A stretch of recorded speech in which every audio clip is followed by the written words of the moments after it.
101 የሱባኤ መያዣ ክፍሎች ያሉት የራሱ የሆነ ግዙፍ ቤተ መቅደስ 17000 ካሬ ሜትር ስፋት ያለው እጅግ ግዙፍ የካቶሊካውያን ገዳም ነው። ይሄንን ህንፃ 60000 ኢትዮጵያውያን በአንድ ነገር ከተስማማችሁ በ20 ዩሮ ብቻ መግዛት ትችላላችሁ ብለውናል። በ20 ዩሮ ጋይስ። የቀነ ገደብ የተቀመጠው ግን እስከ ፊታችን ማክሰኞ ድረስ ብቻ ነው። በርግጥ እዚህ ሀገር በርካታ የካቶሊክ ቤተክርስቲያን ህንፃዎች በሊዝና በነፃ ለብዙዎች ተሰጥተዋል። ግብጾቹ በተለይ $1 የገዙት ትልቅ ገዳማትን ጭምር ይዘዋል አይቻለሁ። ላለፉት 14 ቀናት በዚህ የካቶሊክ ገዳም ደግሞ አንድ ኢትዮጵያዊ መነኩሴ ታይተዋል ተብሏል። መነኩሴው ምን ሊሰሩ መጡ? 60000 በውጭ የምትኖሩ ኢትዮጵያውያን ልትስማሙበት ይገባል የተባለው አንድ ጉዳይ ምንድነው? ይሄንን ህንፃ በእጃችን እናስገባዋለን ወይስ ሌሎች ይቀድሙናል? የዚህን ጥያቄ መልስ ለማግኘት ተከተሉኝ።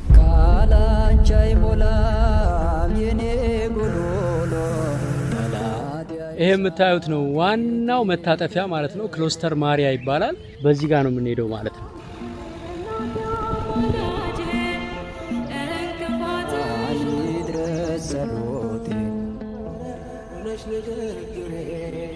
አካባቢው እንደምታዩት በጣም ግሪን ነው። በዚህ በኩል ምን እንደሆነ አላቅም፣ ብቻ የሆነ ግዙፍ ማሳ ነው ያለው። በዚህ በኩል ደግሞ በቆሎ እሸት፣ ከጀርባዬ በጣም አስደናቂ ደን ነው የምናየው። ገዳሙ ይውላችሁ ይሄ ነው እንግዲህ። ይሄ የምታዩት አጥር የግቢው አጥር ነው ማለት ነው የገዳሙ። ይሄ ጉዳይ ወደ ዶንኪ ቲዩብ የመጣው ከ4 ዓመት በፊት ነበረ። በትክክል ጉዳዩ ምን ደረሰ? ይሄን ተአምር የሚመስል የምስራችስ ለኢትዮጵያውያን ማብሰር የለብንም ወይ? በ20 ዩሮ ጋይስ። ይሄ ድል በጣም የሚያስደንቅ ነው። መጀመሪያ ይህን የአይን ምግብ የሆነ ገዳም እስኪ ጽድት ባለ ቀረጻ ላሳያችሁ፣ ተመልከቱት።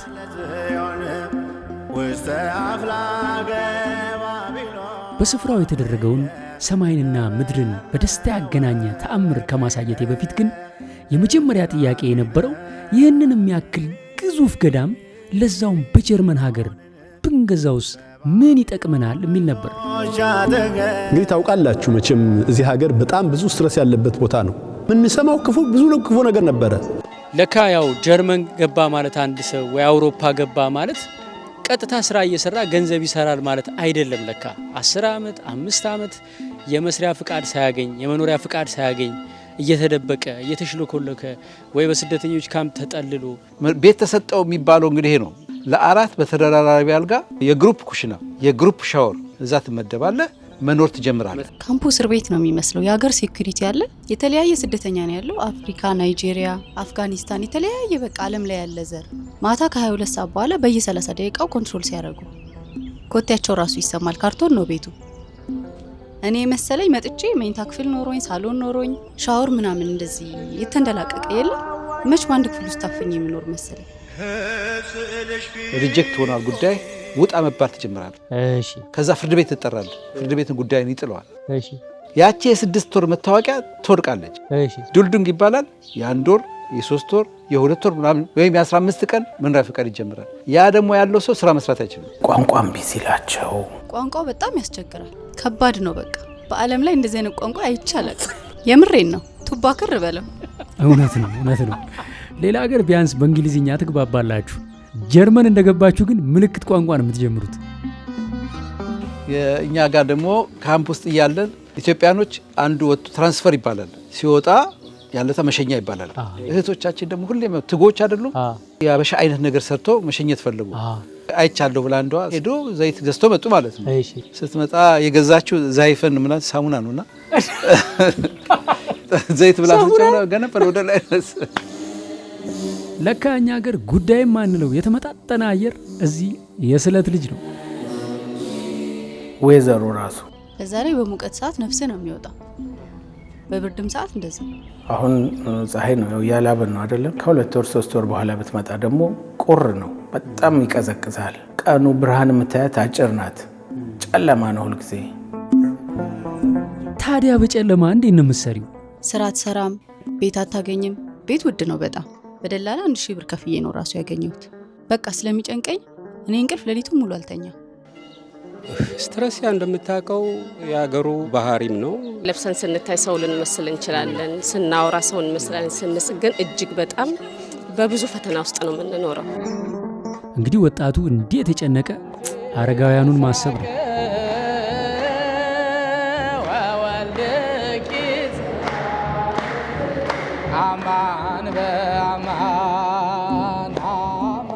በእድሜ ከፍ ብለው ሶሻል ላይፉ ስትሮንግ ነው እኛ ሀገር።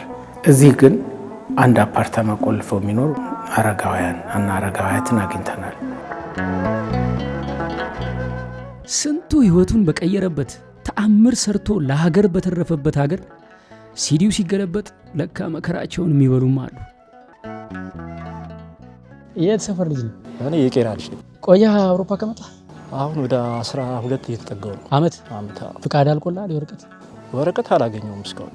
12 ዓመት ግን ያው ጽናት አለ። ከፈጣሪ ጋር ጠንክረናል። አንለቃችሁም እያልን ነው። አመጣት አላችሁ እያልን ነው። አዎ በጸሎት ይሳካል። ወረቀት እኮ ዋናው እኮ እዛኛው ነው። ፓስፖርት ዋናው ነው፣ ያንን ነው እንጂ ይሄኛው ዓለማዊ ያልፋል። አንተ ትለያለህ አባቴ።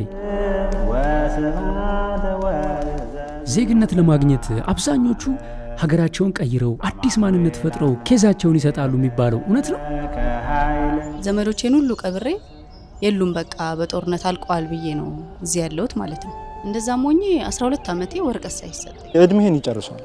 ወደ ተስፋ መቁረጥ የገቡ ጓደኞች አሉ። ያው እኔ እንደው እግዚአብሔር በምሕረቱ እዚህ ጋር አምጥቶኛል እንጂ ብዙ ጓደኞቻችን በየአስፋልቱ ላይ በየጎዳና ላይ ወርቀዋል። ጎዳና መውጣት ብቻ ሳይሆን ሌላ ሱስ ውስጥ ነው የሚገቡት። እዚህ ሀገር እንደምታየው ማንም አትጠጣ አይልም፣ አትሳባ አይልም። ስትረስ በቃ ጠጭ ቃሚ። እዚህ ሀገር ደግሞ መጠጥና እንትን ርካሽ ነው። አንዳንዴ ሪጀክት ተደርገ በየጎዳናው የወደቁ በጣም ብዙ አሉ። እኔ ራሱ ላብድ ነበር። የምሬን ነው የምልህ።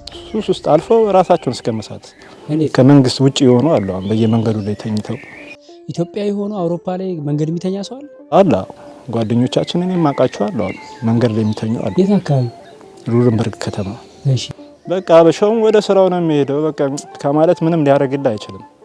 በዚህ የተነሳ ብዙ ወጣቶች ህይወታቸው ተበላሽቷል በዚህ በወረቀት ምክንያት።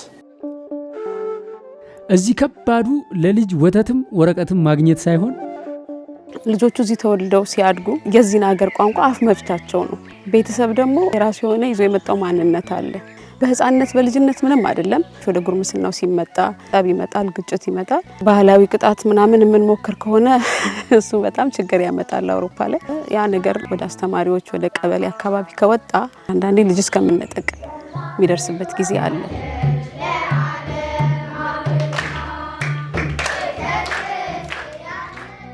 ግን ሰርቶ ተለውጦ በቂ ገንዘብ ያለውስ? ገንዘብ ኖሮህም እኮ ልንገር፣ ገንዘብ አለ አይደለም፣ ምን እንደምትፈልግ አታቆም። እውነቴን ነው የምልህ፣ በቃ ይጨንቀሃል። በዛው ልክ ደግሞ አንዳንድ ጊዜ የጤና ጉዳይ፣ አንዳንዴ አለማግባት፣ አንዳንዴ ልጅ አለመውለድ። እኔ እዚህ ከመጣው በኋላ ነው በሽተኛ የሆንኩት። ከ2018 ጀምሮ እስካሁን ሁለተኛው ቤቴ ሆስፒታል ነው። የጤና መከል ያለባቸው ያጋጠማቸው አሉ። መራመድ የማይችሉ እንደ ልብ መውጣት መግባት የማይችሉም ወንድሞችና እህቶችን አግኝተናል። እኔ በቃ ወደ ሀገሬ ይላሉ። ወደ ሀገር መግባት የማይችል ሰው ስንት አለ። እኔ አላቅም ነበር ከመምጣቴ በፊትና ብዙዎቹ በስደት ያሉ እህትና ወንድሞቻችን ወደ ኢትዮጵያ መግባት የሚችሉ አይደሉም ወረቀት እስከሚያገኙ ድረስ።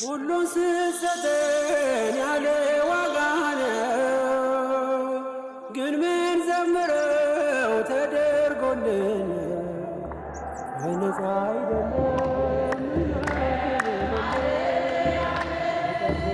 ቅድም ያልኳችሁ ማለት ነው። አንድ ሰው አንድ የኢትዮጵያ ውስጥ መኖር ስለማልችል ነው የተሰደድኩት ብሎ ካመለከተ ጉዳዩ እስኪያልቅለት እናቱ ብትሞት እንኳን ሀገር ቤት ገብቶ መቅበር አይችልም ማለት ነው። አሁን እኔ ኢትዮጵያ ልሳፈር ብል መሳፈር አልችልም። የሰጡኝ የ3 ዓመት ሃውስ ባይስ መታወቂያ ነው። ፓስፖርቱ ጊዜያዊ ፓስፖርት ነው። ኢትዮጵያና ኤርትራ ግን መሄድ አልችልም። ደርሼ ከመጣው በኋላ ይቀበሉኛል። የተቀሙ አሉ እዚህ ራሱ። ቤተሰብ እኮ ይናፍቀሃል። ቤተሰብ ናፍቆት ሀገር ያለ ማየት ሌላ ነገር እኮ አይደለም። በቃ የተወለደበትን ያደገበትን የቤተሰቦቹን አለማየት። ጓደኛው ሀገር ቤት ደርሶ ሲሄድ ማዘር እንዴት ነች ብሎ ሲጠይቅ እኔስ በቃ ቤተሰብ የሚያች ነው ማየው ቤተሰብ እኮ ነው እንጂ እኮ። እኔም ጸበል መጠበቅ ፈልጋለሁ። አሁን የምሬን ነው የምልህ፣ ግን መሄድ አልችልም። ገና ወረቀት አመልክቻለሁ። መልስ እየጠበቅኩ ነው። ሊቀበሉም ላይቀበሉም ይችላሉ። እኔ አሁን 11 ዓመት ሆኖኛል። እናቴን በአካል አይቻት አላውቅም። ጸሎት ላይ ነች ይሉኛል። እሺ ሰላም በሉልኝ። አለቀ በቃ። ሳላገኛት በህይወት ብታልፍ ምን በጣም እቆጫለሁ። ምን ነው በቃ አረብ ፍጣሪ አያርግብኝ። አንዳንድ ጊዜ ደግሞ በበረሃ ሲመጡ ከደረሰባቸው መከራ ለምሳሌ ሽንት ቤት ውስጥ መታሰር፣ መደብደብ እስኪሰበሩ ድረስ የተመቱበት ጆሮአቸው ከዛ በኋላ አልሰማም እስከሚል ድረስ እንግዲህ መደፈር፣ የሰውነትን ክብር ማጣት፣ በዛ በበረሃ ባሉ ጨካኞች እጅ ተይዞ ምንም ማድረግ አለመቻል፣ ጓደኞቻቸው የተገደሉባቸው ሰዎች አሉ። መተኛት ያቅተናል፣ ሲገደሉ በአእምሯችን ይመጣብናል ነው የሚሉት። ሞተው ተነስተው ነው እዚህ የመጡት ማለት ይቻላል። እዚሁ ያለ ወንድም የነገረኝ ቀበር ነው አለ። ከባህር ወጣን፣ እዚያው አሸዋው ላይ ቀበር ነው። ሮም ገባን አለ። ሮም ገብተን 3-4 ቀን ሳንቆይ ያው ቀብረ ነው የመጣ ነው ሰው መጣለ። የሆነ ፍቅረኛ የነበራት ልታገባ የነበረች ጠብቃ የኖረች ክብሩን ጠብቆ የኖረ ሰው እዛ ጋር በባዕዳን እጅ ክብሩን ሲያጣ ትልቅ የሞራል ስብራት፣ ትራውማ፣ ጠባሳም ፖስት ትራውማቲክ ዲስኦርደር ማለት ነው ይዘው ወደ አውሮፓ የገቡ ሰዎች አሉ። ያ ጭንቅላታቸው ውስጥ ያስቀመጠው ነገር አለ። አሁን የማሰማችሁ እውነታ ግን አጥንት ድረስ ዘልቆ የሚገባ ህመም አለው። ዛሬም ደግሞ እየተጨነቁ እየተቸገሩ የሚሄዱበት ያጡ በቤታቸው ውስጥ ተዘግተው ሙተው የሚገኙ ያውም እስከ ወር አስክሬናቸው ቆይቶ ጎረቤት ወዴት ጠፋ ብሎ ለፖሊስ አሳውቆ የሚገኝበት ሁኔታ አለ። በቅርብ እንኳን የሰማነው አለ። አንድ ስቶሪ ልንገርህ። እዚህ ጀርመን ካሉ ከተሞች በአንዱ ለ50 ዓመታት የሚኖር ግን በጣም የተማረ ወንድም ነበር፣ ኢትዮጵያዊ። ነገር ግን ከሰው ጋር ግንኙነት አልነበረውም። ያው ከፋሚሊውም ጋር ብዙ ግንኙነት አልነበረውም። አሁን በቅርብ እህቱ ወደዛ ከተማ ትመጣለች። ስልኩም አይሰራም። የድሮውን አድራሻ ይዛ ትሄዳለች። ስታንኳኳ ሌላ ሰው ነው ያለው። እንዲህ የሚባል ሰው አናቅም፣ ተከራይተን ነው ይሏታል። እና በጣም ትረበሻለች። እስቲ ይሄ ወሳኝ ኩነት የሚባል ኦፊስ አለ ለና ሂጂ ይሏታል። ሄዳ ትጠይቃለች። ወንድሟ አርፎ ገቨርንመንት ቀብሮታል። ሴትዮዋ ራሷን ስታ ትወድቃለች። ከሰው ርቀው እንደዚህ የተዘጉ ሰዎች አሉ። እነዚያ ሰዎች እኮ እንደዚህ አይነት ገዳም ቢኖር መተው እዚህ ሱባኤ ገብተው ጥያቄያቸውን ለእግዚአብሔር አቅርበው ከእግዚአብሔር ጋር ተገናኝተው ቢሄዱ ያ ነገር ሁሉ ይቀርላቸው ነበር። ታዲያ ይህንን የልጆቿን ድብቅ ህመም የተረዳችው ቅድስት ቤተ ክርስቲያን እኔ እናታችሁ እያለሁ ምን ወጣችሁ እንደ ሙት ልጅ በባዶ ቤት በር ዘግታችሁ የምታለቅሱት ብላ ልጆቿ እያለቀሱ ቢመጡም እየፈነደቁ እየማቀቁ ቢመጡም እየቦረቁ ወደ ቤታቸው የሚመለሱበት አንድ እውነተኛ ዘላቂ ዘላለማዊ መፍትሄ ወለደች። ትልቅ የኢትዮጵያ ኦርቶዶክስ ተዋሕዶ ገዳም በሀገረ ጀርመን። ንጹሕ መሶበ ወርቅ የተመላሽ ሲሳይ እዚህ ላለ ህዝብ ገዳም ምኑ ነው? ግድ የለም፣ በጣም አስፈላጊ ነው። በጣም አስፈላጊ ነው። እንደዚህ አይነት ገዳማ ቢኖሩ ወንድሞቻችን በየአስፋልት ላይ አይወድቁም ነበር። ከሀገር ቤት ይልቅ እንደውም እዚህ ግድ ያስፈልጋል። በራሴ ማውቀዋለሁኝ። ቴራፒ ምናምን ይላሉ፣ ግን ምንም ቴራፒ ትርጉም የለውም። ሰው ታስሯል። በአጋንንት እንዲህ ስትለው የለም እሱሱ ነው ምናምን ይላል፣ ግን ሱሱ አይደለም። ብዙ ወጣቶች ተይዘዋል። ግራውቱ የሚራመዳል፣ ሴት ለሴት ወንድ ለወንድ መጋባት፣ የግብረ ሰዶማውያን የተለያየ ሱስ ተጠቃሚ መሆን፣ በዚህ ሁሉ የተጠቃ ብዙዋል። ይህንን ኢትዮጵያዊ በሆነ ባህል አባታዊ በሆነ ምክር የሚያከማቸው ቦታና ካህን አባት ለማግኘት ሁነኛ ቦታው ይሄ ነው ብለን ነው ምናምን። አሁን እዚህ ጀርመን ሀገር ላይ እንደዚህ ትልቅ የሆነ ተቋም የለንም። ኢትዮጵያኖች፣ ኤርትራኖች የሌሎቹ ብታያቸው ወንድሞቻቸው ሲወድቁ ብድግ አድርገው የሚወስዱበት ቦታ አለ። አንዳንድ እናቶች እዚህ መጣው ልጄ በሱስ ምክንያት ከቤት እየወጣ አይደለም ብለው ሱባኤ የሚይዙ አግኝተናል። እና ትልቁ ይሄ ገዳም የሚያስፈልገው አብሶ ለእንደኛ አይነቱ ወጣቶች እህት ወንድሞቻችን በየአስፋልቱ ላይ ለወደቁት መዳኛ ነው። ይሄ ቤተክርስቲያን ከባድ መዳኛ ነው። እንደምታዩት ደግሞ ገዳሙ በጣም ጸጥ ያለ የአዕዋፋት ድምጽ በጣም የሚማርክ ጸጥታው ይሄ ራሱ የወፉን እንትን ስትሰማ ጠዋት ወይ ማታ በእውነት እንዴት እንደሚያረጋጋ ሰማዩን ስታይ አረንጓዴ በአረንጓዴ በጣም ነው ደስ የሚለው። ለእኛ ይሄ መጠለያ ነው። እኛም ስደክመን ማረፊያ ወደ ኢትዮጵያ ጠቅልሎ የገቡ ልጆች አሉ። ለትንሽ ነው ራሱ የሄዱት ልጆቹ እና ትንሽ እዚህ ቢቆዩ እዚህ ጋር ለውጡ ያዩ ነበር። ኢትዮጵያውያንን በዚህ በኩል ለማገዝ የገዳም ትልቅ ተስፋ ጥለንበታል። እንግዲህ ተቋም ስንገነባ ደግሞ የኢትዮጵያ ኦርቶዶክስ ተዋሕዶ ቤተክርስቲያን ቅዱስ ሲኖዶስ ማጽደቅ አለበት ብለን በብፁዕ አባታችን አማካኝነት ለቅዱስ ሲኖዶስ አቀረብ ነው። የቅዱስ ሲኖዶስ ምልአተ ጉባኤ እንግዲህ ታውቃለህ፣ በቅዱስ ፓትርያርኩ የሚመራ የሁሉም አህጉረ ስብከት ሊቃነ ጳጳሳት ያሉበት ጉባኤ ነው። ምንም የሚጨመር የሚቀነስ ነገር የለውም። ልጆቻችን በርቱ ብለው ሁሉም ፈርመው አጽድቀው ማህተም አድርገው ላኩልን።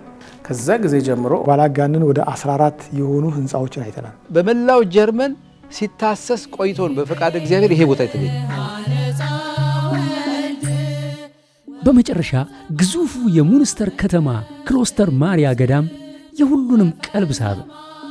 ለምን?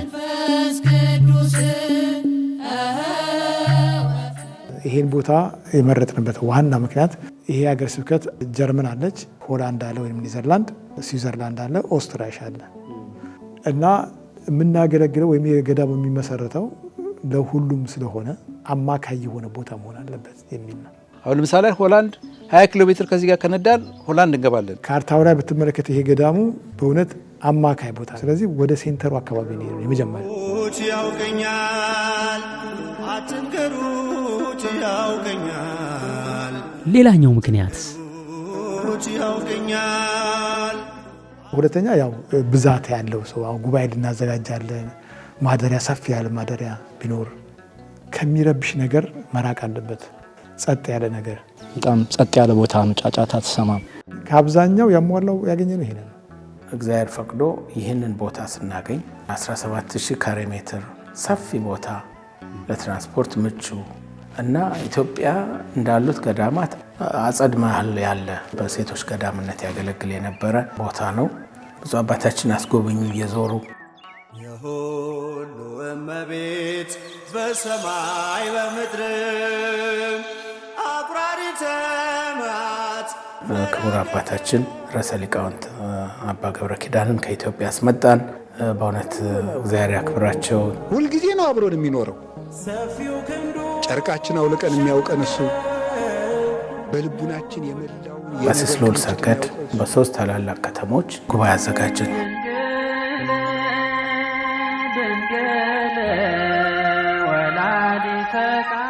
ገዳማዊውን አባት ወደ ገዳማዊ ራእይ መጋበዛችሁ ትልቅ ማስተዋል ነው።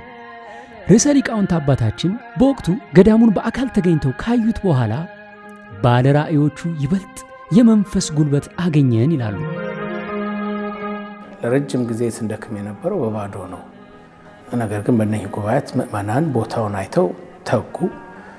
እንጀራውን በመጋገር ወጡን በመስራት ይሄ እንግዲህ ሁሉም የየራሱ ስራ አለው። ሌሊት ግን ቁጭ ብለው እያደሩ እንጀራውን ጋግረው ወጡን ሰርተው ወደ ጉባኤ ያመጣሉ ማለት ነው። ጉባኤ እየመገቡ ሳንቲም የሚሰበስቡ ብዙ በርካታ እህቶች ወንድሞች አሉ። እነኚህ ወንድሞች ብዙ ስራ ያላቸው በሙሉ የሚሳተፉበት ፕሮጀክት ነበረ። የፍራንክፈርት የባህልና የስፖርት ዊክ ነበረ የኢትዮጵያውያን እና አንዲት እህት ልታደርገው የገዛችውን ጫማዋን አዲስ ጫማ በጣም ውድ ጫማ ይዛ መታ አስቀምጠዋለች እዛው ዕቃ የሚሸጥበት ላይ እና መታ ትከራከራታለች። ዝቅ አድርጊ እንዴ ይሄ እኮ ምናምን፣ ኧረ እባክሽን እኔ እኮ ዋጋውን ልንገርሽ የገዛሁበትን ትላታለች። እና ልጅቷ ኮንፊውዝ ትሆናለች። እንዴ የግልሽ ነው እንዴ አለቻት። ዶህ አለች። አዎ የግሌ ለቤተ ክርስቲያን ልሰጥ ነው ያመጣሁት፣ ግን አንድ ቀን አላደረኩትም መቤቴን ብላ ወደ ስዕሉ ዞራ ስትል ከጠየቀቻት እጥፍ ከፍላ ይዛው ሄደች ጫማውን። ቱዚስ ኤክስተንት ራሳቸው የሰጡ እህቶች አሉ። ወንድሞችም እንደዚሁ ነው። ሊስትሮ ወደ ሰው ጫማ ዝቅ ብሎ የሚሰራ ስራ ነው። ነገር ግን መሐንዲሶች፣ በነርሲንግ ሙያ ያሉ፣ በአካዳሚ በዩኒቨርሲቲ የሚሰሩ ሪሰርቸሮች ዝቅ ብለው የኢትዮጵያውያንን ጫማ በተራ ጫማ ቦርሸው ገንዘብ ገቢ ያደርጋሉ።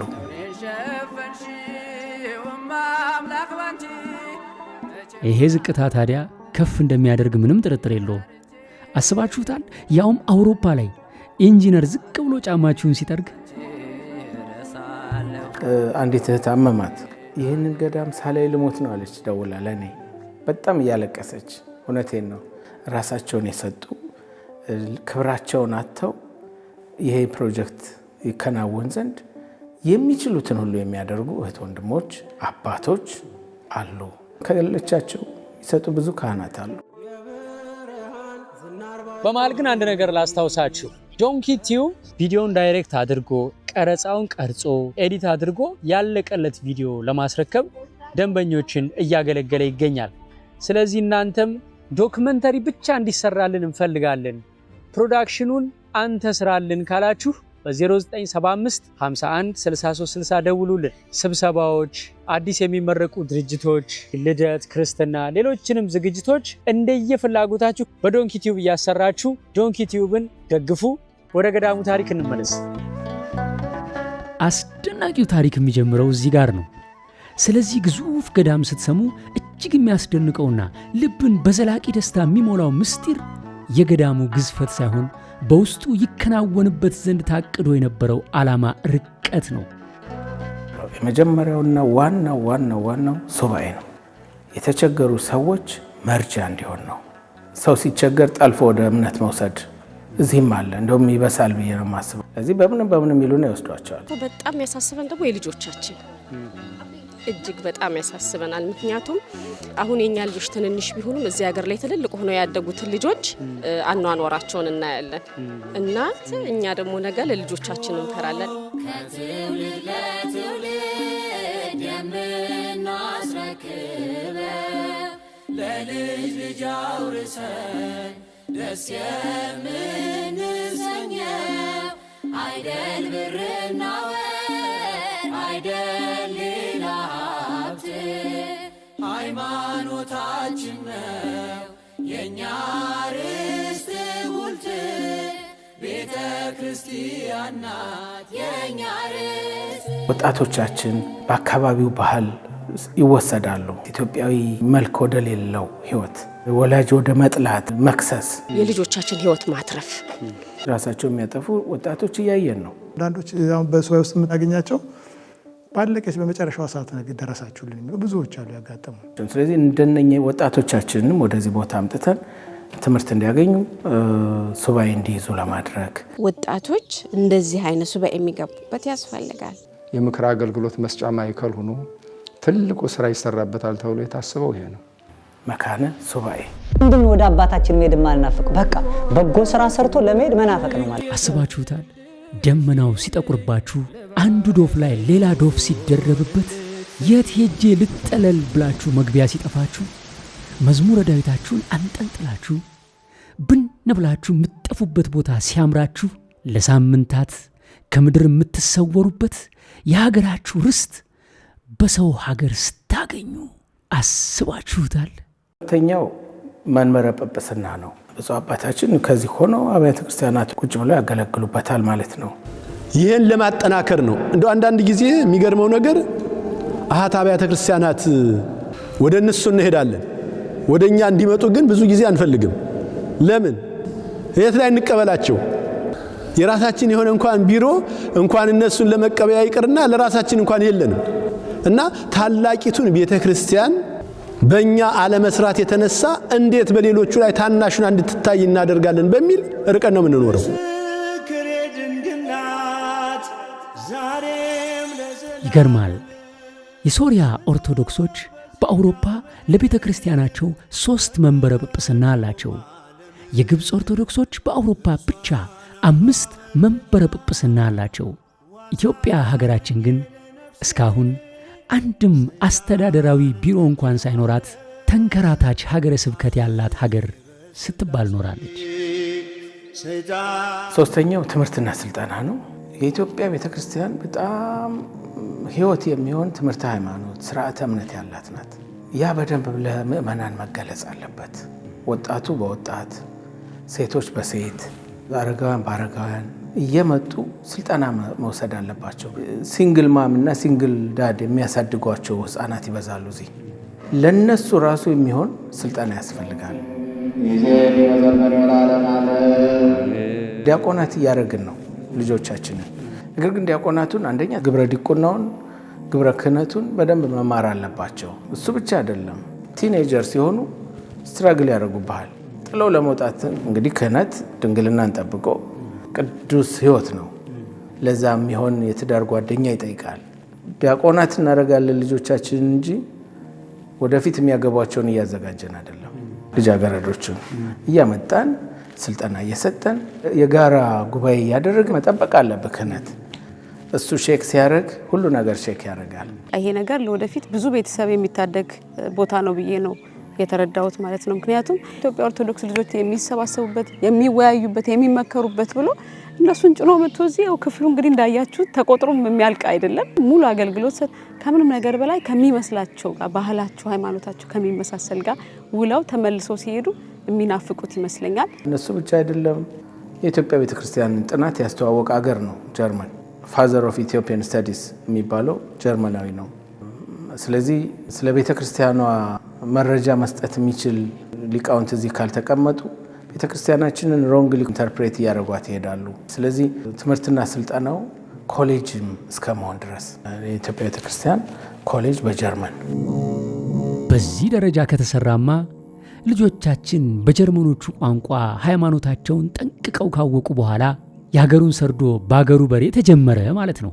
በቅርቡ በለንደን ያየነው ተአምር እኮ የባለ ራእዩ የአቡነ ጎርጎርዮስንና የዝዋይ ሐመረ ብህራን ትምህርት ቤት ታላቅ ፍሬ ነው።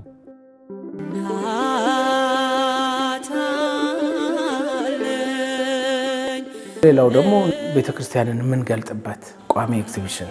ጀርመኖች የመጎብኘት ባህል አላቸው። የኢትዮጵያ ኦርቶዶክስ ተዋሕዶ ቤተክርስቲያን ቦታ ስለሌላት ብዙ የሚታይ ነገር እያላት ያንን አሳይታ ብዙ ህዝብ መሰብሰብ ስትችል ብዙም እየሰራን አይደለም። ሃምቡርግ ዩኒቨርሲቲ ስማር ፎቶ ኤግዚቢሽን አዘጋጅቼ ነበር። በኢትዮጵያ አብነት ትምህርት ህይወት ላይ ነው። ተማሪዎች ሲማሩ፣ ሲመገቡ፣ ሲለምኑ ትምህርት ስርዓት አለን ለማለት ነው። ጄሲካ ትባላለች ስሟ።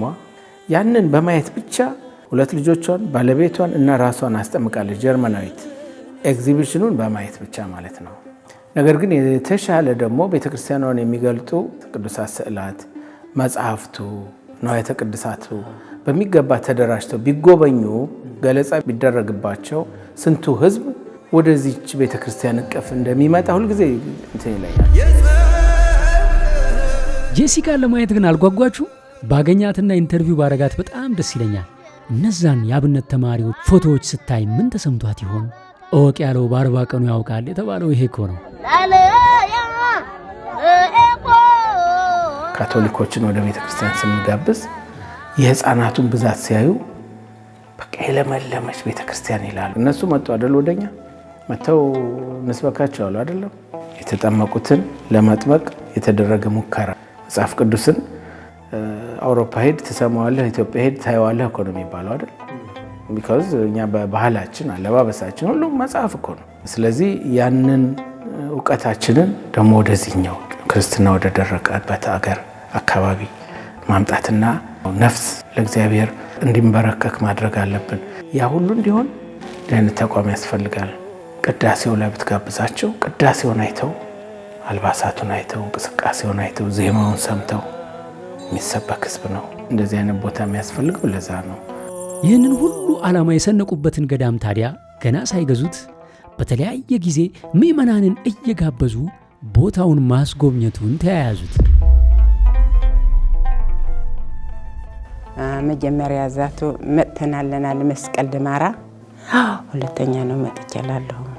ቦታውን አይተን ጸሎት ተደርጎ ነው የተለያየ ነው። አሁን ለሶስተኛ ጊዜ ነው ስመጣ።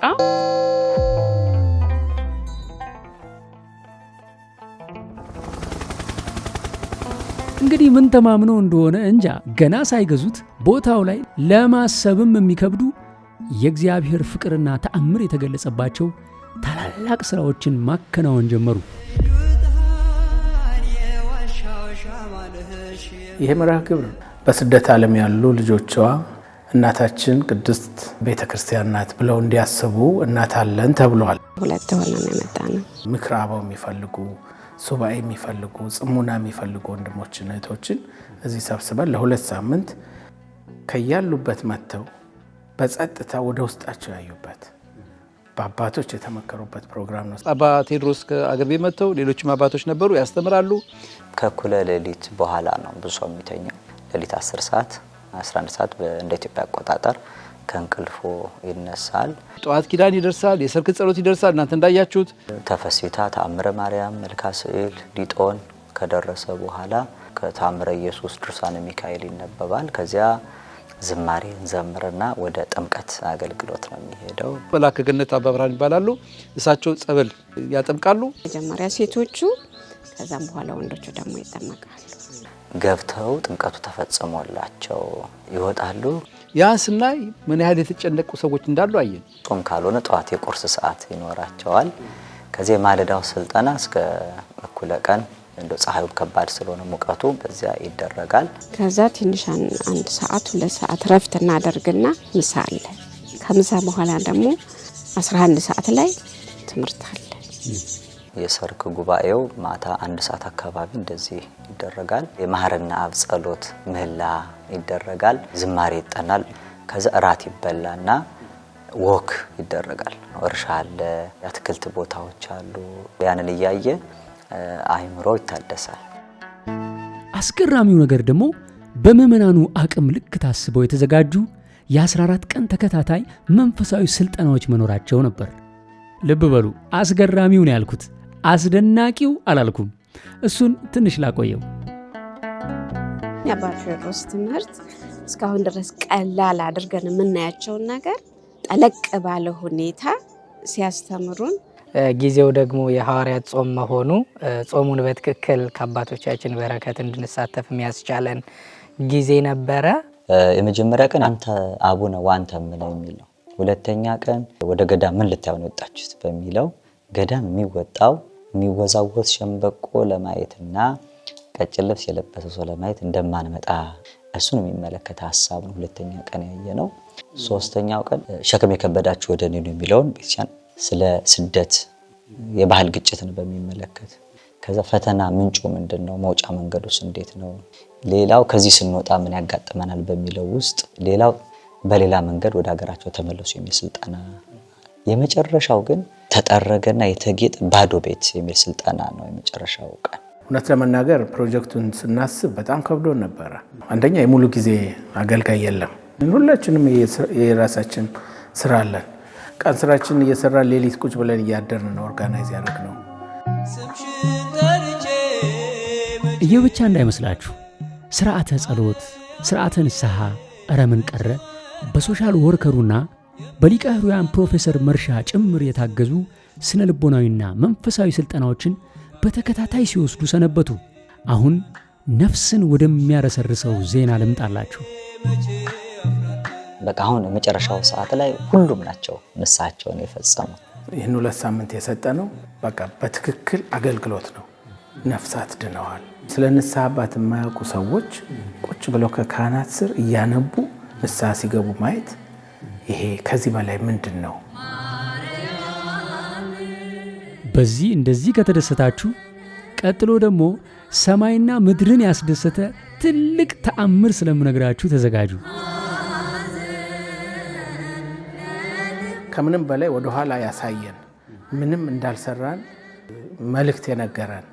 ቤተክርስቲያን መክፈት ብቻ ወይም ማቋቋም ብቻ በቂ አይደለም። እንደገባን አልመለስም ወደ ኋላ አያይም አይኔ ካንተ ሌላ።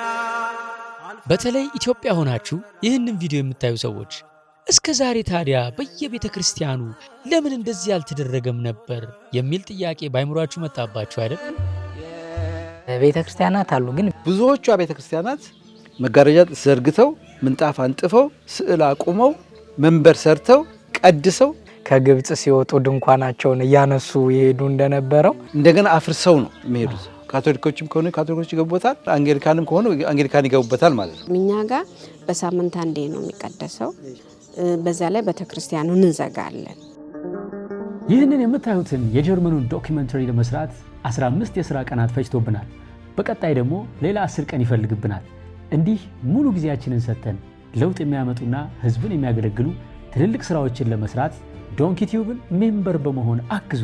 ይህንን ባርኮድ ስካን አድርጋችሁ ጆይን የምትለዋን ተጭናችሁ በወር $5 ብቻ ለዶንኪ ቲዩብ በመክፈል አባል ሁኑና እንዲህ አይነት ትልልቅ ስራዎችን እየሰራን አብረን እንቀጥል። ወደ ቪዲዮ እንመለስ።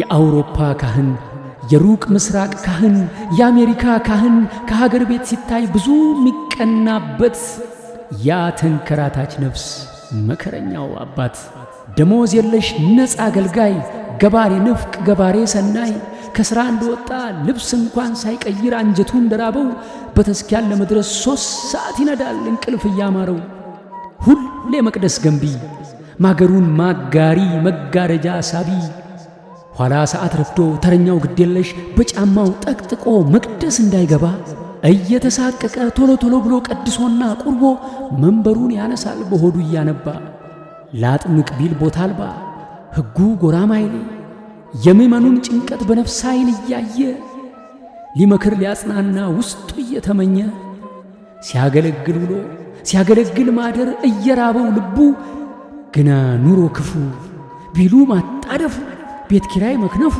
ለልጆቹ ዳቦ ደሞ እንዳይረፍድበት ቆብ ቀሚስ አውልቆ 3 ሰዓቱን ነርቶ መመለስ አለበት። ሌሊት ተደውሎ ድረሱልኝ አባ ሚስቴ ፖሊስ ጠራች ልጄ ሱሱስ ገባ የሱን ችግር ጨምቆ ሁሌ የሰው ሰሚ ቁስሉን የማያሳይ የሰው ኑሮ አካሚ የውጭ አገር ካህን መከራው የበዛ ሲያዩት ሰው ይመስላል ሲቆም እንደዋዛ። እኔ የምለው እስከ ዛሬ ግን ወገኖቻችን ጭንቅ ሲላቸው እና ገዳም ሲናፍቃቸው ምን ነበር የሚያደርጉት? የልጅሽ ቸርነት ያንቺም ደግነት የግብጾች ገዳም እንሄድ ነበረ። በአመት ለ3 ቀን የግብጾች ገዳም እንሄዳለን አለ። በጣም ሩቅ ነው። 3 ሰዓት 4 ሰዓት ነው የምንነዳው። ግብጽ ኦርቶዶክስ ቤተክርስቲያን 2 ቦታ ትላልቅ ገዳም አላቸው። አንዳንድ ጉባኤ ቢኖር እነሱ ጋር ነው የምንሄደው። ጭንቀትም ያላቸው ሰዎች ሱባኤ ለመያዝ ከፈለጉ እዛ ነው የሚሄዱት። ያው ይህንን ስላላገኘን ነው እዛ የሄድ ነው እንጂ የቀኑና ቤተክርስቲያን ብዙ ልዩነት አለ። ጸበል ደግሞ በእነሱ የለም። ብዙ አገልግሎቱ በአረበኛ ነው የሚሰጠው። ዜማው እንዴት ታደርገዋለህ? የቅዳሴው ዜማ፣ የማህሌቱ ዜማ፣ የኪዳኑ ዜማ አይደል? የሰዓታቱ ዜማ እሱ ራሱ ፈውስ ነው። ያን እዛ ማግኘት አይቻልም።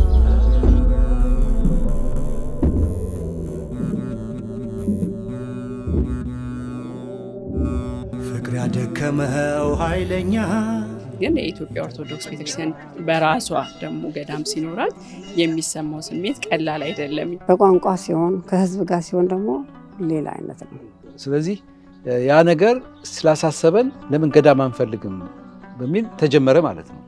ለኢትዮጵያውያን ገዳም ማለት ከዓለም ጩኸት መደበቂያ ብቻ ሳይሆን ጸበሉን ተጠምቀን ከስጋዊ ህመም የምንፈወስበት፣ ንስሐ ገብተን ከነፍስ ቁስል የምንድንበት፣ ከክርስቶስ ጋር ያለንን ግንኙነት የምናድስበት ድንቅ ቦታ። ለካ ሰው ከሀገሩ ሲወጣ ከሚያጣቸው ትልልቅ እሴቶች አንዱ ይሄ ነው።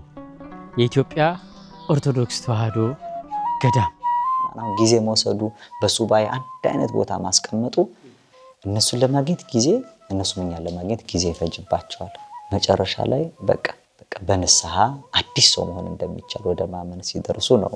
መጀመሪያ አካባቢ ሲመጡ ለትምህርቱ የራቁ እንዴት ሊሆን ይችላል ብለው የሚሞግዙት የሚከራከሩት ኋላ ምንም ሳንላቸው እነሱ ራሳቸው የበለጠ ካስተማሪው በላይ የመፍትሄ አካላት ሆነው ከሚያመጧቸው ውይይቶች የተነሳ አንዱን ተረድቶ አጽናንቶ ተለቃቅሰው ውይይት ሰዓት ለውይይት ገብተው ግሩፑ ላይ አልቅሰው ሲናገሩ ነው እናየ ነበረው እና ማገገም ትንሽ አለ ብሏቸው እንዲወጡ ማስቻል ሳይሆን መውጣት የሚቻልበት ነው። እኔ እንደውም ከዛ ደውዬ ከአስተባባሪዎቹ አንዱን ምን ይዤ ልምጣ፣ የሚበላ የሚጠጣ ወይስ የሚለበስ ማደሪያ ሎይ ብዬ ጠየቅኩኝ። ስመጣ ሁሉ ነገር አለ፣ በደንብ ተቀበሉኝ። ያልጠበቅኩት ነው። ብዙ አስተናጋጅ አለ። በጣም ነው የገረመኝ። ከተገልጋዮቹ 5 ሳንቲም የጠየቅንበት አይደለም። ፍራሽ ገዝተን አልጋ አዘጋጅተን ምግቡን እለት እለት እያዘጋጀን እንጂ የሚበሉት የሚጠጡት የሚያርፉበት እኛውንን ከበር ያደረግነው። ዋናው ትኩረታችሁ ገንዘብ ማውጣት ላይ ሳይሆን ኃጢአታችሁን ማውጣት ላይ ይሁን። ለንስሐ መናዘዝ፣ ለካህን መናዘዝ፣ ነፍሳችሁና ስጋችሁ ተዋቅሰው በሁለት እግራችሁ ቁሙ። እዛ ላይ ነው በጣም አጠንክረን ስንነግራቸው የነበረው። እኛ ኦኬ ኮኦርዲኔት ማድረግ ነው። ነገር ግን ምግብ የሚሰሩት በቅዱሳን የሰየምናቸው ዛሬ አቡነ ሀራ ቡድን ነው፣ ጽዳት ይባላል። ሪሊ በጣም ደስ የሚል ነገር ነው። እንደዛ በጭንቀት የነበረች እህት በትጋት ስትጸዳ ተፍ ተፍ ስትል ስታይ ደስ ይላል። ስለዚህ ራሳቸው ተጠቃሚዎች አገልጋይ ይሆናሉ።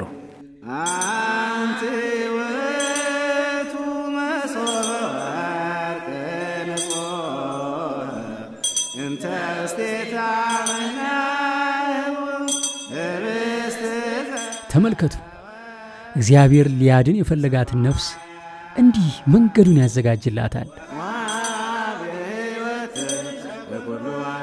በዚህ ቦታ የኢትዮጵያ ኦርቶዶክስ ተዋሕዶ ቤተክርስቲያን ቀድሳ ማታቅም። የመጀመሪያው ቅዳሴ ታቦተ ሕጉን አምጥተን ቦታው ተባርኮ ቅዳሴ አድርገናል።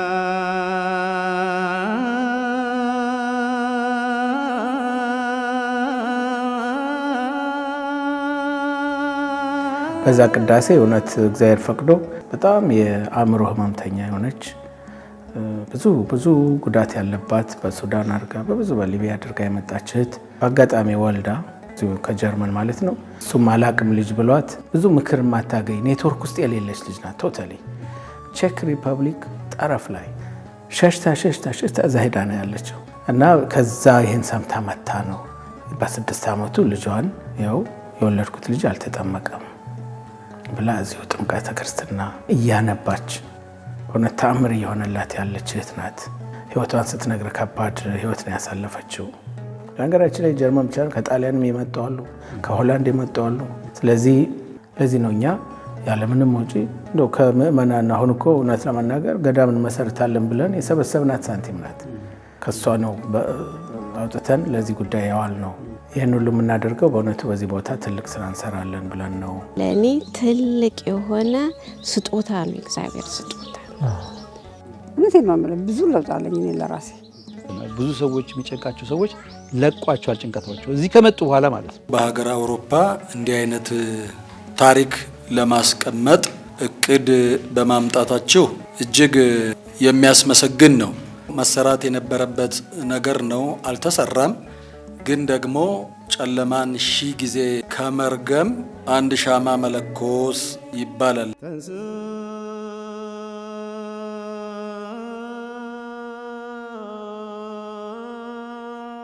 አረ ለመሆኑ ይሄ ሁሉ ድንቅ ተአምር የተደረገበት ገዳም የት ነው? የተመሰረተውስ መቼ ነው? ባለቤቱስ ማን ነው?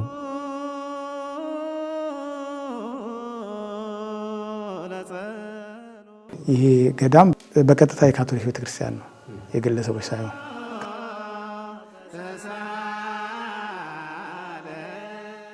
በመግቢያችን ላይ በ20 ዩሮ ብቻ እንግዛው ያልኳችሁ ገዳም ቦታ ማለት ነው። እዚህ ስክሪን ላይ የምታዩትን ባርኮድ ስካን እያደረጋችሁ በጎፈንድሚ አሁኑኑ ድጋፋችሁን ጀምሩ። በዚህ በ2 ዓመት ውስጥ ከእነሱ ጋር ብዙ ጊዜ ድርድር ስራዎችን ሰርተናል። ለእኛ እንደሚሸጡልን ሌላ እነሱ እንደማይሸጡ እኛም ወደ ሌላ ሄደን እንዳንፈልግ የተፈራረምነው ሌተር ኦፍ ኢንቴንት የሚባል ወረቀት አለ፣ ተፈራርመናል። ምክንያቱም ብዙ ድርጅቶች እየመጡ ይህን ቦታ እንግዛው እያሉ ነው። ቱርኮች ካምፓኒ ያላቸው ማለት ነው እየመጡ በጣም እንደሚጠይቋቸው እንሰማለን። ነገር ግን እኛ አስቀድመን እንደ ሜሞራንደም ኦፍ አንደርስታንዲንግ የሙንስተር የካቶሊክ ሀገረ ስብከትና የኛ ሀገረ ስብከት ስለተፈራረሙ ጁን 30 ለመክፈል ነበረ። ነገር ግን ገንዘቡን ባልነው ልክ ልናቀርብላቸው አንችልም። ከዛ በኋላ ሌላ ዴድላይን ያዝን እስከ ኤፕሪል 30 2026 ድረስ። ከዛ ደግሞ እንደገና ለሶስተኛ ጊዜ እስከ ጁን 30 ብለን ሁሉም የተፈራረምንባቸው አሉ። ምን ያክል ገንዘብ ነው የጠየቃችሁት? 1.2 ሚሊዮን ዩሮ ነው የጠየቁን። ታዲያ በ20 ዩሮ እንገዛዋለን ያልከው ምን ለማለት ፈልገህ ነው እንደምትሉኝ አልጠራጠርም። ምን ለማለት ፈልጌ እንደሆነ ከመናገሬ በፊት አንድ የደስታ ዜና ደግሞ ላሰማችሁ። እናት አለን በሚለው ሱባኤ ከተሳተፉት ከ36 በላይ ኢትዮጵያውያን መካከል በጣም ብዙዎቹ ለቅዱስ ቁርባን በቅተዋል። በዚሁ ማለት ነው በቆይታ ካስታወሳችሁ የለንደኑ ጸርሐ ጽዮን ማርያም ያንን አንድ ህንፃ ብቻ ቤተ ክርስቲያን ለማድረግ ከ2 ሚሊዮን 200 ሺህ ፓውንድ በላይ ነበር የፈጀው። ቤተ መቅደሱን ብቻ ነው ማወራችሁ። ብዙ መሰብሰቢያ አዳራሾች፣ ብዙ መመገቢያ አዳራሾች፣ 3 ፍሎር ነው። ሊፍቶች አሉት። አንድ ገዳም ሊኖረው የሚገባ ኢንፍራስትራክቸር ያለው ለአንድ ስቴዲየም የሚያህል ጋርደን ያለው ቦታ በ1.2 ሚሊዮን የሚገኝ አይደለም። እርግጥ ቦታው ከተገዛ በኋላ ያሉ ወጪዎች አሉ። ይህ ግልጽ ነው። ከገዛ በኋላ እድሳቶች አሉ። ቴክኒካዊ ነገር መፈተሽ አለበት እና ኢንዲፔንደንት ወይም ገለልተኛ የሆነ ፈትሾ የሚያቀርባል ለእኛም ለእነሱም ሳያደለ ጌርዶም ኢንጂነር ባው ይባላል። አይቶታል፣ ፈትሾታል። በራፍ መልክ ብዙ ጥገናዎች ያስፈልጉታል። በዚህ ሀገር ሕግ ስትኖር ባለቤትን ብትሆን መንግስት የሚያገባቸው ነገሮች አሉ። ለምሳሌ እሳት የሚነሳ እዚህ ቦታ ላይ አንተ ብቻ አይደለም የምትጎዳ፣ እሳቱን ለማጥፋት የሚመጣ እሳት አደጋ ሰራተኛ ይጎዳል። አንድ ህንፃ ተሰርቶ ቁጭ ብሎ እድሜ ያለው ልክ እንደ ሰው ካልታደሰ እድሜው እየቀነሰ ዜሮ የሚሆንበት ጊዜ አለ። 1865 ዓመተ ምህረት ጀምሮ የነበረ ገዳም ነው። ከ170 ዓመት በላይ እድሜ ያለው፣ በስተቀኝ በኩል ደግሞ 51 ዓመት በላይ እድሜ ያለው ማለት ነው። ስለዚህ ምኑ ነው የሚታደሰው አትሉ? ግድግዳዎች ወይንም በሮች እሳት የሚነሳ ለስንት ሰዓት ይቆያል የሚለው ነው ወሳኙ። ለምሳሌ 90 ደቂቃ ሊሆን ይችላል። አሁን ያን 90 ደቂቃ መቆየት የማይችል ከሆነ ግዴታ መታደስ አለበት። እንደዛ ደግሞ ማሟሉ ብዙ አሉ። ሁለተኛ አንድ ቦታ እሳት ሊቃጠል ጭስ መውጣት የለበትም እና በሮች ያን ጭስ ማፈን መቻል አለባቸው። ስለዚህ ያን ሊያፍኑ የሚችል በሮች መቀየር አለባቸው። በጣም ትልቁን ኮስት የሚወስደው እሱ ነው። ቀጥሎ ማምለጫ መንገዶች አሉ። በ30 ሜትር ውስጥ በሁለቱም አቅጣጫ ማመልጥበት በሮች መኖር አለባቸው። ይሄ ቤት እንዳልኩ እንግዲህ ከ170 ዓመት በፊት የተሰራው በዛ ጊዜ ህግ የለም። ስለዚህ በአሁኑ ሰዓት ያለው ያንን አሟላ። በየአመቱ ህጎች ይቀየራሉ እዚህ ሀገር። ቀጥሎ ፋየር ፕሮቴክሽን ሲስተሞች አሉ። ከ59 ሰው በላይ የሚኖር ከሆነ ግን የግዴታ ምን ይሆናል? እዛ አካባቢ ያለው የከተማ የእሳት አደጋ መከላከያ በቴሌኮም ራሱ ዳይሬክትን ኮንታክት ማለት እኔ አይደለሁም። ልክ ስሞክ ዲቴክተሩ ዲቴክት እንዳደረገ ወዲያው ኖቲፊኬሽን ይሰጣል እዛ ማለት ነው። ያ ኖቲፊኬሽን እንደደረሰው እሳት አደጋው ሮጦ ይመጣል ወደዚህ። እዚህ መጣ ከተንት ካለ ያጠፋል ማለት ነው። ያ ሌላው እንግዲህ የቆየ ቤት ነው። ኤሌክትሪኩ በጣም አውትዴት የሆነ ነው። በተለይ ወደ ብዙ ሰው የምንኖርበት ከሆነ ፓወሩን እየጨመርን ፍላጎታችን እየጨመርን በሄድ ቁጥር ያ እንትኑ ሊበላሽ ይችላል ወይ ሊቃጠል ይችላል እና ያ ነገር መስተካከል አለበት። ስለዚህ ይህን አስተካክሉ የሚል ግዴታ ይኖራል። ሶስተኛው የጤና የውሃ በተለይ ቧንቧዎች የቆየ ቧንቧ ስለሆነ እነዛ ቧንቧዎች መቀየር አለባቸው። ያ ነገሮች ሲሄድ ኤክስፐርቱ ያስቀመጠው ከ500 ሺህ እስከ 1.5 ሚሊዮን ገና ቁልፍ ገብተን እንዲሁ ለተወሰነ ጊዜ ግን ያ ማክሲመም 2 ዓመት ቢያቆይ ነው። ከዛ በኋላ ግን በትክክል መሰራት አለበት። በሁለተኛ ደረጃ ያስቀመጠው ምንድነው ከ3 ሚሊዮን እስከ 6 ሚሊዮን የሚፈጅ ጥገና ያስፈልገዋል። ከተማ ቢሆን ይሄ ምናልባት ተመሳሳይ ገዳም ከተማ ውስጥ ቢገኝ በእርግጠኝነት እስከ 10 ሚሊዮን ዩሮ ይጠይቃል። ምክንያቱም ጋራጅ ለመግዛት አንዳንድ አጥቢያዎች 1.2 ሚሊዮን በቅርቡ ከፍለዋል። ለምንድን ነው አሁን እንደዚህ አጣዳፊ የሆነው የዚህን ገዳም ግዢ ማጠናቀቅ? አጣዳፊ የሆነው የመጀመሪያው የሰጡን ቀነ ገደብ ለ3ኛ ጊዜ አራዝመውልን ጁን በዚህ ሀገር አቆጣጠር ሰኔ 30 ይሄ ማለት ማክሰኞ ማለት ነው። አሁን ከነገ ወዲያ አሁን የመጨረሻውን ደግሞ 4ኛ ልንጠይቅ ነው። ቀነ ገደባችን ካለፈ ብዙ ብር ተሸክመው በር ላይ የቆሙ ድርጅቶች አሉ። ስለዚህ እግዚአብሔር እስካረዳን ድረስ ይህን ቦታ እናጠዋለን።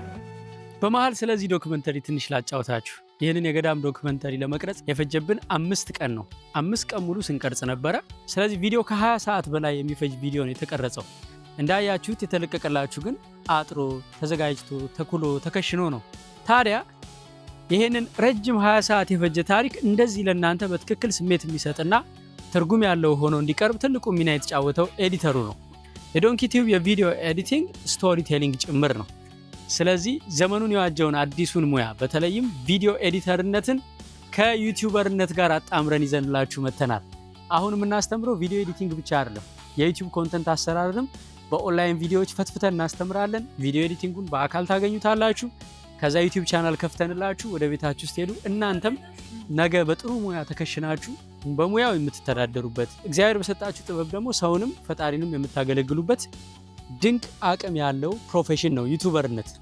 በ0975 51 63 60 ደውሉልንና በዚህ ክረምት በልዩ ሁኔታ የተዘጋጀውን የቪዲዮ ኤዲቲንግ ሲደመር የዩቲዩበርነት ስልጠና አሁኑኑ ጆይን አድርጉን። እናንተም ታሪካችሁ ለዓለም ያበራል። እስቲ እንግዲህ ተመልሰን ደግሞ ወደ ገዳሙ ንግባና የጀመርነውን እንጨርስ።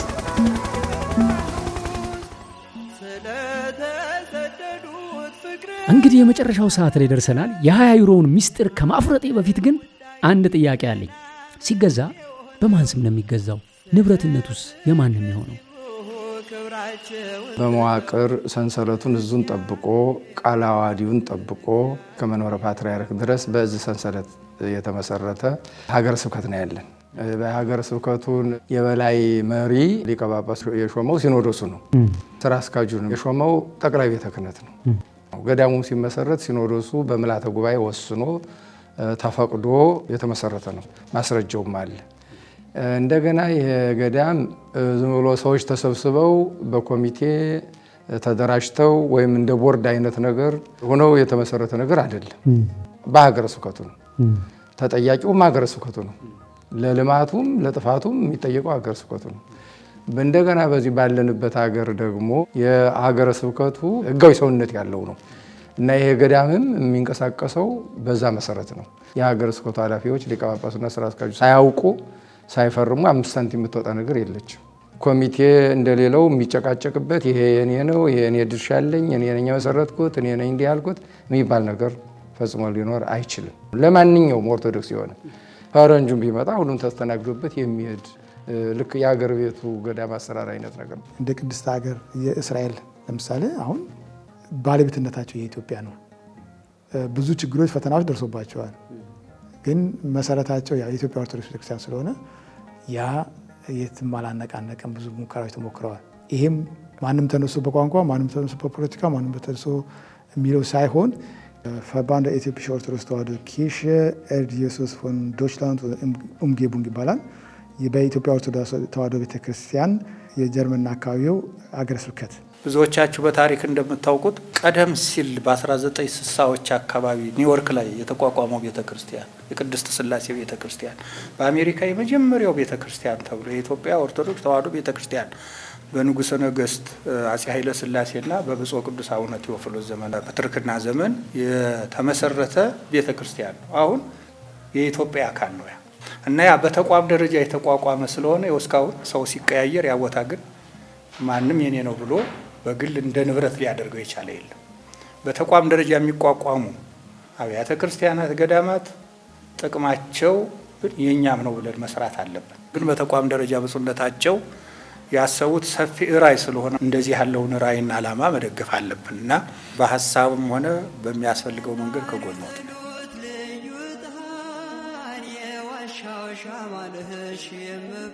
አሁን የመጨረሻውን እውነት የምንጋፈጥበት ሰዓት ደርሷል። መልአከ መዊን ታዲያ ይህንን ገዳም ለመግዛት የአውሮፓ ምዕመን አንሶ ነው ለአራተኛ ጊዜ ግዢውን ያራዘማችሁት አልኳቸው። እኛ እንዲሁም ብዙ ጠበቅን።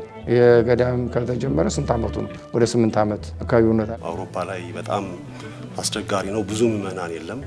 ምዕመናኑ እንደ አሜሪካ አይደለም። ገቢውም ጥቂት ነው። ትርፍ ሰዓት መስራት አይፈቀድም። ሀገሩ ላይ ራሱ ገንዘብ የማግኘቱ እድል በጣም አድካሚ ነው። የጠበቅነው ጊዜ ምንድን ነበር? በዋናነት የሀገራችን ችግር እስቲ ይህንን እንለፈው። አሁን ረሃብ በስቷል፣ ተፈናቃዩ በስቷል፣ ችግር በስቷል። በቤተ ክርስቲያን ሰው ይፈናቀላል፣ ሰው ወደዚያ እየላከ ነው። እስቲ እንቆይ እያልን ነበር። ግን ችግሩ እየባሰ እየጨመረ መጣና ለተምጻት ሊመጣዋል። አላለፈም። ችግር ካላለፈ ስራ ሳይሰራ ይኖራል። ባይሆን እንሞክር ብለን አሁን ብቻችን እንደማንወጣው አወቅን። የገዳሙ መኖር ደግሞ በአውሮፓ ለቤተ ክርስቲያኗም ለሀገሯም ራሱን የቻለ ርስት ስለሆነ አስፈላጊ ነው። ስለዚህ ሰው መቼም ሲጨንቀው ነው እሪ የሚለው። ሁለተኛው ምዕመናንም ተስፋ ሊቆርጡብን ነው። ለረጅም ጊዜ የተወራ ፕሮጀክት ነው ይሄ። በጣም ተስፋ አድርገዋል። በዚህ ቦታ ለመፈወስ ልጆቻቸውን አምጥተው ለማስተማር ሱባኤ ለመያዝ ጉጉት አለ። ስለዚህ የምዕመናንን ፍራስትሬሽን እንዳይመጣብን ነው። ምክንያቱም ገንዘቡም አልሞላልንም። በፍጹም ይታሰብ አይደለም። በእኛ አንችለውም፣ የእውነት አንችለውም። ይቻላል፣ ይሆናል።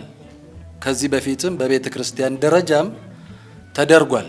ብዙ የቤተ ክርስቲያን ልጆች አሉ እንዲህ አይነት ሀሳብ የሚያስደስታቸው፣ የሚቆረቆሩ፣ የሚያስቡ፣ የሚመኙ ብዙ ልጆች አሏት ቤተ ክርስቲያን። እኮ አንዳችን ለአንዳችን እየተደጋገፍን ነው። እንደዛ ካልሆነ በፍጹም ሊሳካም አይችልም፣ አይሆንም። በእግዚአብሔር ስም በሁሉም ሀገር ያሉት ትንሽም ትልቅም ሳይሉ ሁሉም እንዲያግዙ በመላው ዓለም የምትገኙ ህዝበ ክርስቲያን እዚህ አካባቢ ላሉ አይደለም አውሮፓ ውስጥ ያለ ሰው በሙሉ የሚጠቀምበት ትልቅ ቦታ ነውና እባካችሁ በእግዚአብሔር ስም እንድትረዱ እንማጸናለን። ዛሬ በምችለው በጉልበትም በገንዘብ ለመርዳት ዝግጁ ነኝ። እኔ ያለነው ጥቂት ነንና ጥቂቱ ሰው ደግሞ ሆኖ አይሞላምና እዚህ ሀገር እንደ ሌሎች ሀገሮች አይደለም። አቅማችን የፈቀደውን ሞክረን ግን አልቻልንም። ለዛ ነው ሞክረናል። ኦርቶዶክሳውያን፣ ኢትዮጵያውያን፣ ኤርትራውያን በእግዚአብሔር ስም እንጠይቃለን። ገዳሙ ያስፈልገናል፣ የህዝቡ እገዛ ያስፈልገናል። ብዙ ነው በየቤቱ ተዘግቶ ያለውና እዚህ ቦታ ነጠላ ለብስ ስንታይ ሁላችንም ጤነኞች ነው የምንመስለው። በጣም ያስፈልገናል ገዳም። ሌክዠሪ አይደለም። የእግዚአብሔርን ቤት ለመስራት ቅንጦት ብለን አናስበው። ይገርማል። እንግዲህ እኛ አውሮፓ የገባ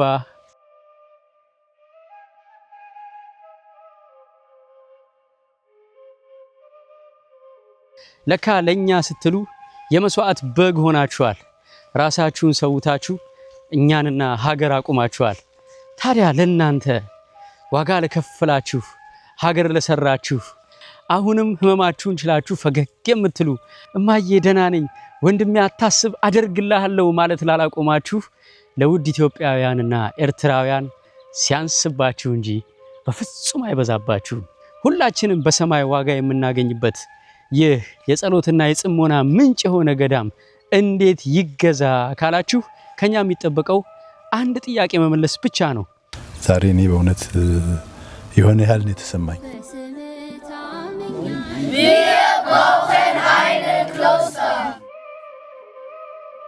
እና በ20 ፓውንድ እንገዛዋለን ያልከንን ልትሸመጥጠን ነው ወይ እንዳትሉኝ። 60,000 ኢትዮጵያውያን የእውነት የኢትዮጵያ ኦርቶዶክስ ተዋሕዶ ቤተክርስቲያን በጀርመን ምድር ገዳም እንዲኖራት ትፈልጋላችሁ? በጣም አሪፍ። ልብስና ጫማ በመንገዛበት በ20 ዩሮ ወይም በኢትዮጵያ በ4000 ብር ለካ ለልጅ ልጅ የሚተርፍ ትልቅ ቅርስ በሰው ሀገር ማስቀረት ይቻላል። ስለዚህ ዛሬ የምጠይቃችሁ 60,000 ሰዎች 20 ዩሮ ለማዋጣት ፈቃደኛ ናችሁ ወይ ብዬ ነው። ትክክለኛው ጊዜ አሁን ነው ብዬ አስባለሁ። ምንም ሳይታወቀን 60,000 ኦርቶዶክሳውያን እዚህ ላይ በምታዩት ጎፈንድሚና የባንክ አካውንት 20 ዩሮ ብቻ ዶኔት በማድረግ ገዳሙን ገዛነው ማለት ነው። ሁላችንም በቅርብ ቀን ተሰባስበን እግዚአብሔርን በዝማሬ እያመሰገን ቦታችንን የምንረከብበት ጊዜ አጭር ይሆናል ብዬ አምናለሁ። ከኦገስት 4 እስከ 10 የቀጥታ ስርጭት የላይቭ መርሃ ግብር አዘጋጅተናል። እስከዛው ድረስ ግን 60,000 ኢትዮጵያውያን 20 ዩሮ ለማዋጣት ከተስማሙ ላይቭ ስንመጣ ለመለመን ሳይሆን ለማመስገን ይሆናል። በወቅቱ ሊቀ ዲያቆናት ዘማሪ ቀዳሜ ጸጋ ዮሐንስ፣ የኔታ መጋቢ አዲስ እሸቱና ሌሎችም የቤተ ክርስቲያናችን ተወዳጅ አገልጋዮች በተገኙበት አንድ ሳምንት ሙሉ ቅድስት ቤተ ክርስቲያን ለስደተኞች እንዴት መጠለያ እንደሆነቻቸው ብዙ ተአምርና ምስክርነት የምንሰማበት አንድ ሳምንት በበረከት እናሳልፋለን። ከኦገስት 4 እስከ 10 60,000 ሰው እንዲሞላ ለ20 ሰው ቪዲዮውን ሼር አድርጉት፣ ሰብስክራይብ አድርጉ። ላይቭ እንገናኝ። አምላካችን እግዚአብሔር ይህንን ያሳየንን እንዲሰጠን ቅዱስ ፈቃዱ ይሁንልን። አሜን።